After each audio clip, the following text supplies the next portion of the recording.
हम कब तक कर्जों की जिंदगी गुजारेंगे।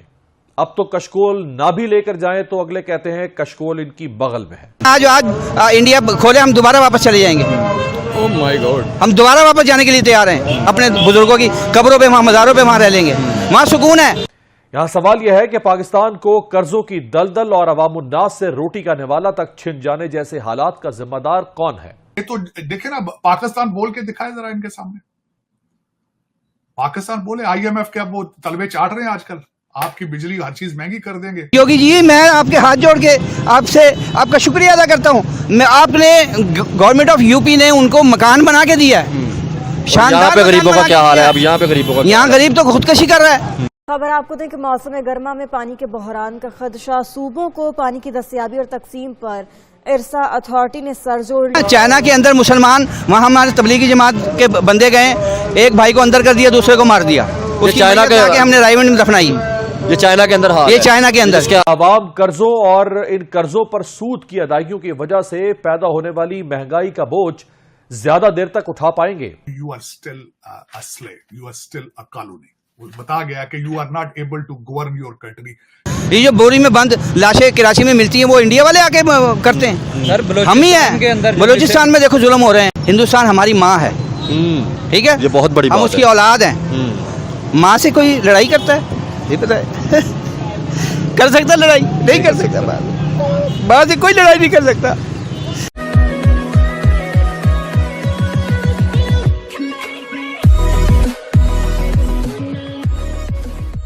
नमस्कार दोस्तों, आइडेंटिटी क्राइसिस जो पाकिस्तान के अंदर है वो अभी भी थमने का नाम नहीं ले रहा। हालांकि कई सारे पाकिस्तानी ये कहते हैं कि भाई इंडिया हमारी माँ है और इंडिया जिस तरीके से मतलब ग्रो कर रहा है, अगर हम इंडिया के साथ होते तो हमें ये दिन नहीं देखने पड़ते।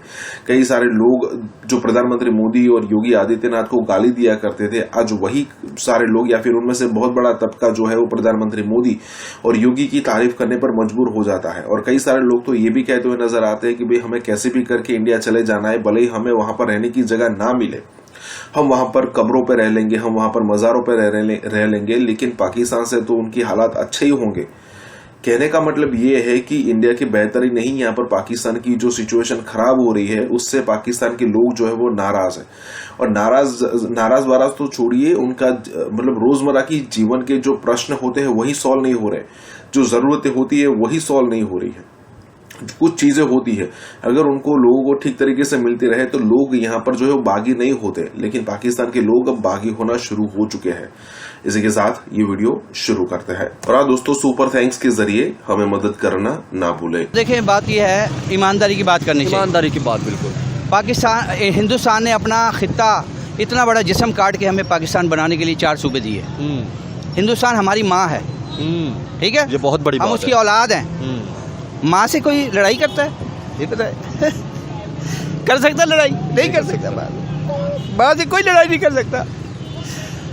हमारे आधे से ज़्यादा रिश्तेदार इंडिया में है। हमारे वहाँ रिश्तेदार पता नहीं कितने मर गए, मेरे अजीज मर गए, हम जनाजे में नहीं जा सकते। आपने एक बात बतानी, आपका हिंदुस्तान में विजिट हुआ है सर? मैं बहुत विजिट किए, मैंने कुछ। आप बताइए, यहाँ पे हमारे एक ही नारा लगता है कि हिंदुस्तान के अंदर मुसलमानों पर जुल्म होगा। तो मुझे कोई जुल्म नहीं हो रहा, झूठ बोलते हैं सब। मेरे सगे मामू हैं, वो गरीब हैं, वहाँ मेरठ के अंदर मेरठ सिटी के अंदर वो गरीब हैं। हम जब जाते थे उनके घर तो बगैर छत के हम वहाँ रहते थे। अब मुझे पता चला कि वहाँ यूपी गवर्नमेंट ने, वो क्या नाम है CM का यार, वो जो पंडित है, योगी साहब। योगी साहब, यार योगी जी, मैं आपके हाथ जोड़ के आपसे आपका शुक्रिया अदा करता हूँ। मैं आपने गवर्नमेंट ऑफ यूपी ने उनको मकान बना के दिया है।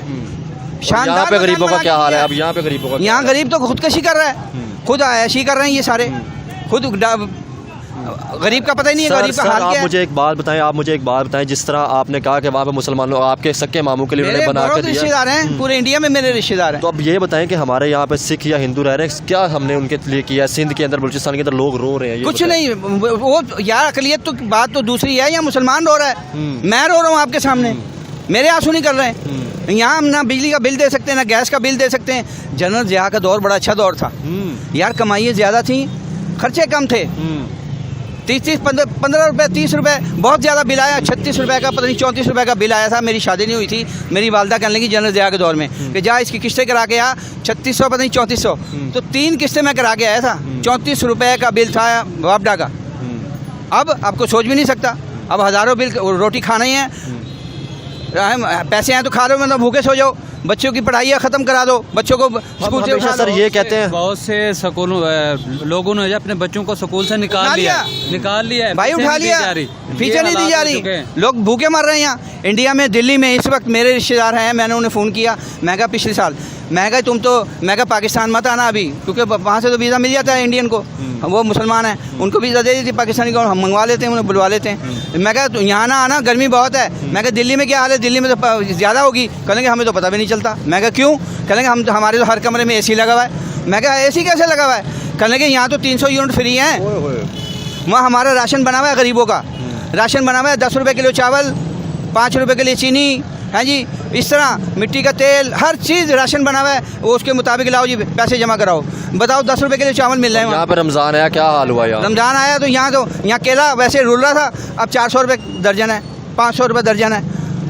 मैं पिंडी गया हूँ अभी पिछले हफ्ते, 600 रुपये वहाँ, 600 रुपये किलो स्ट्रॉबेरी है। मैं कहा यार लाहौर में तो 150 बिक रही है। वो मेरी शक्ल देख रहा, की कह रहे हो? मैं कहा सही कह रहे हैं, मैं छट गया, छोटी है, बड़ी नहीं है, छोटी है। अभी 200 रुपये वो सामने लगाई हुई है, वो देखो, वो सामने लिख के लगाया हुआ 200 रुपये, वहाँ 600 रुपये पिंडी में। क्या वो पाकिस्तान नहीं है? पिंडी पाकिस्तान में नहीं है? यहाँ 200 रुपये, वहाँ 600 रुपये, क्यों है इतना? कंट्रोल ही नहीं है गवर्नमेंट, सिर्फ हर बंदा जो आ रहा है ना सीट पे बैठ रहा है। सर फिर आप एक ही एलिगेशन लगा दी थी कि आपके साथ जो जुल्म किया वो या तो इंडिया ने किया या मतलब अमेरिका ने किया। ये सर मुझे ये नहीं इंडिया ने कहाँ से जुल्म कर लिया? ये जो बोरी में बंद लाशें कराची में मिलती हैं, वो इंडिया वाले आके करते हैं, हम ही हैं। बलूचिस्तान में देखो जुल्म हो रहे हैं, ग्वादर में जुल्म हो रहे हैं। जो अपने अवाम की हकूक़ की बात करता है उसको पकड़ के ले जाते हैं, उसको उठा के ले जाते हैं। यहाँ जो दीन की बात करेगा, जो पाकिस्तान की वफादारी की बात करेगा, जो यहाँ अपना अवाम की फ़ायदे की फलाह बहबूद की बात करेगा, उसको नवाज शरीफ की तरह उठा के बाहर फेंक दिया जाता है। और जो ये कहता है कि आप हिंदुस्तान के साथ तल्लुकात बेहतर कर ले, उसको भी गद्दार बोल दिया। वो भी गद्दार, वही ये भी गद्दार है, एनओ मिलाओ हुकूमत से है, वो आवाम की बात कर रहा है। भाई हमारे जब तक इंडिया से रिलेशन अच्छे नहीं होंगे, पाकिस्तान नहीं तरक्की कर सकता। पाकिस्तान तरक्की करता है, पीछे पीछे इंडिया जो है वो कैंची लेके पीछे लगा हुआ होता है, दहशतगर्द दहशतगर्द दहशतगर्द। ओ भाई सुलह कर लो। सिर्फ सर हिंदुस्तान की बात नहीं करते, अफगानिस्तान, ईरान, जब तक नेबर के साथ तल्लुकात अच्छे नहीं होंगे नहीं तरक्की नहीं हो सकती ना। अवाम का तो सोच ही कोई नहीं ना रहा, अवाम का कोई नहीं सोच रहा। आप मुझे ये बताएं, बहुत बड़ी बात मैं कहने लगा हूँ, हमने हमेशा ये कहा कि हिंदुस्तान के अंदर मुसलमानों पर जुल्म रहा है, ठीक है, वहाँ पे मस्जिदों के अंदर पाबंदी है, तो ये बताएं चाइना के अंदर क्यों नहीं बात करते जहाँ पे मुसलमानों पे चाइना के अंदर मुसलमान, वहाँ हमारे तबलीगी जमात के बंदे गए, एक भाई को अंदर कर दिया, दूसरे को मार दिया, उसकी चाइना के हमने रायवंड में दफनाई। ये चाइना के अंदर हाल ये है। चाइना के अंदर तो कहते हैं तबलीग नहीं करनी है पाकिस्तान की, मुसलमानों को मारा जा रहा है, मुसलमानों को तो जुल्म हो रहा है, कुरान नहीं पढ़ सकते, मीनार नहीं बना सकते, मीनार नहीं बना सकते, मस्जिदें बंद हैं, ताले लगे हुए। इंडिया में अरब करोड़ों मस्जिदें हैं, सब में इबादतें भी हो रही हैं, नमाज़ें भी पढ़ी जा रही हैं। और फिर सबसे बड़ी बात मैं पाकिस्तानी अवाम को ये बताना चाहता हूँ कि हमारी ईद हो, बकरा ईद हो, मुहर्रम हो, ईद मिलादुन नबी हो, 12 रबीउल अव्वल हो, सरकारी छुट्टी होती है, सरकारी। गवर्नमेंट ऑफ इंडिया, मोदी ने वहाँ सरकारी छुट्टी दी हुई है। हम कहते हैं इंडिया पाकिस्तान के मुसलमान तो बड़े खुश हैं। मैं अभी फ़ोन करके आपको बात करवा देता हूँ, मेरे पास सारे नंबर हैं, अभी बात कर, वो कहते हैं हम तो खुश हैं भाई, तुम पाकिस्तान में रहो। हम फ़ोन करते तो नहीं सर, अब तो वो ये लोग कहते हैं कि शुक्र है हमारे बड़े पाकिस्तानी के लिए, तो आज भी हम भी कटोरा लेकर हम अच्छे रह गए भाई, नहीं गए हम यहाँ फंसे में। हम तो कह रहे हैं आज इंडिया खोले, हम दोबारा वापस चले जाएंगे। ओह माय गॉड, हम दोबारा वापस जाने के लिए तैयार हैं।